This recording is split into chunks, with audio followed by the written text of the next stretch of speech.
गीत हुई सबसे पराई। जब मान और गीत हनीमून के लिए शिमला गए होते हैं तो वहाँ पर गीत की नज़र पड़ जाती है देव पर, क्योंकि देव यहाँ का मैनेजर होता है और वो गीत से बार बार छुप कर रह रहा होता है ताकि गीत उसे ना देख पाए, वरना वो तो नाराज होकर यहाँ से चली ही जाएगी।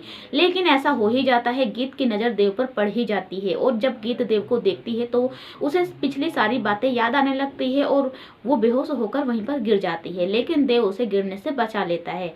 उसके बाद से वो उसे एक रूम में लेकर जाता है और डॉक्टर को भी बुलाता है।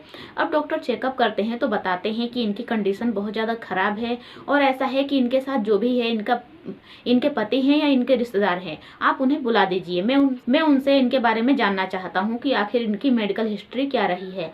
तो देव कहता है कि उन्हें बुलाना जरूरी है, तो डॉक्टर कहते हैं कि हाँ। तो देव मान को बुलवाता है। अब मान आता है तो देव को देख लेता है और समझ जाता है कि जरूर गीत ने इसे ही देखा होगा, तो उसकी तबीयत इतनी ज़्यादा खराब हुई है। तभी गीत को होश आ जाता है और मान कहता है कि गीत तुम ठीक तो हो ना। गीत कहती है कि हाँ मान, मैं बिल्कुल ठीक हूँ, मुझे कुछ भी नहीं हुआ है।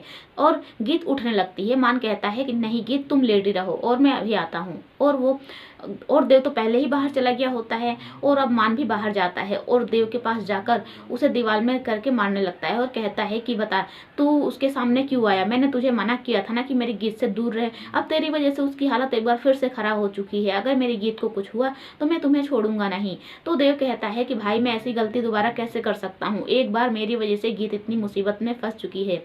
मेरे कर्मों की सजा वो भुगत रही है, लेकिन मैंने ऐसा कुछ भी नहीं किया है। मैं तो बल्कि चाहता था कि मैं गीत के सामने ना जाऊं, लेकिन अचानक से किस्मत का खेल देखो, मैं उसके सामने आ गया। इसमें मेरी कोई भी गलती नहीं है। तब मान कहता है कि तू ही हमारा इतने दिनों से पीछा कर रहा था ना, तू ही हमें परेशान कर रहा था। तो देव कहता है कि नहीं भाई, मैं आप सभी का पीछा नहीं कर रहा था और वैसे भी मैं यहाँ का मैनेजर हूँ और मैं तो आपसे दूर इंडिया से बाहर चला गया था, लेकिन वहाँ पर भी सब कुछ मेरा बिक गया, इसीलिए मैं यहाँ पर आ गया दोबारा से इंडिया में और आप लोगों से दूर कहीं छुपकर यहाँ पर रह रहा था, मैनेजर की पोस्ट पर काम कर रहा था और इसीलिए तो मैं घर नहीं गया।